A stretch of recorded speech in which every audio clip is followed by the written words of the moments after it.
আসসালামু আলাইকুম প্রিয় দর্শক, আজকে আমি আসছিলাম এই পথে যাইতেছিলাম মদন।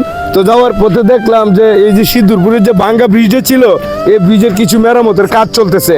আচ্ছা, উনারা আমার চেনা চেনা লাগে, উনি বোধহয় এই এলাকারই মেম্বার। যে আপনি কি? আমি মদন মদন উপজেলার এই যে ৬ নং তেহসিল ইউনিয়নের ৪-৫-৬ ওয়ার্ডের মেম্বার, মহিলা মেম্বার। আচ্ছা, আমার মানে এই যে চেয়ারম্যানের সহযোগিতা, আমার তদারকিতে এই কাজটা চলতেছে। ৬ নং ইউনিয়নের সহযোগিতায় এই মেম্বার হিসাবে এই মানে তদানীকতনে কাজটা চলতেছে। কাজটা আপাতত যেভাবে দিচ্ছে আমার মনে হইতেছে যে অটো রিক্সা তো এই দিক দিয়ে যাইতে পারে, কিন্তু ওই যে বড় ট্রাক যাইতে পারবে না, বিপজ্জনক। বড় ট্রাক গেলে বিপজ্জনক, বড় ট্রাক যাইতে পারবে না। অটো হয়তো ছোট মাইক্রো এগুলো যাইতে পারবে। ছোট মাইক্রো বাস অথবা অটো এগুলো যাওয়ার একটু উপযোগী করে দিতেছে আর কি। ভাঙ্গা রাস্তাটা আছে, যাই হোক এইভাবেই মেরামত হোক আস্তে আস্তে।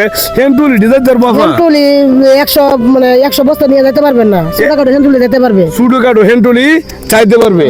হেন্টুলি বড় গেলে যদি বেশি মাল নেয়, মানে 100 বস্তা নিয়ে গেলে বিপজ্জনক হয়ে যাবে রাস্তাটা। বিপজ্জনক হবে, তো বুঝতেই পারতেছেন। এই ভিডিওটা সবাই একটু শেয়ার করে দিবেন, যাতে করে আমাদের এই রাস্তার মধ্যে যে একটা ঝুঁকিপূর্ণ ব্রিজটা যাইতে পারবে না, বড় মানে হেন্টুলি যেতে পারবে না, ট্রাকও যাইতে পারবে না, যাইলে এনে সমস্যা হয়ে যাবে।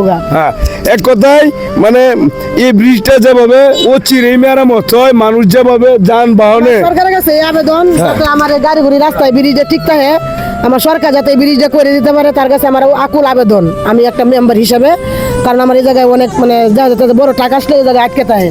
একটা বালালি মোড়াতে একটা মাল নিলে সিমেন্ট বালু ধানের বস্তা এগুলো নিতে গেলে গাড়িগুলো আটকে বিপদ, মানে এনে থাকলে বালাইলে লোকের অনেক সমস্যা হয়ে যায়, প্রতিবারের সমস্যা হয়ে যায়, আমার কালীবাড়ি মোড়ের সমস্যা হয়। এই লাগে সরকারের কাছে আমার আবেদন, যাতে এই ব্রিজে তাড়াতাড়ি করতে পারে, তাড়াতাড়ি করে দে, এই আমার আকুল আবেদন। তো ঠিক আছে, সবাই ভিডিওটা একটু শেয়ার করে দিবেন। ভালো থাকবেন, আসসালামু আলাইকুম।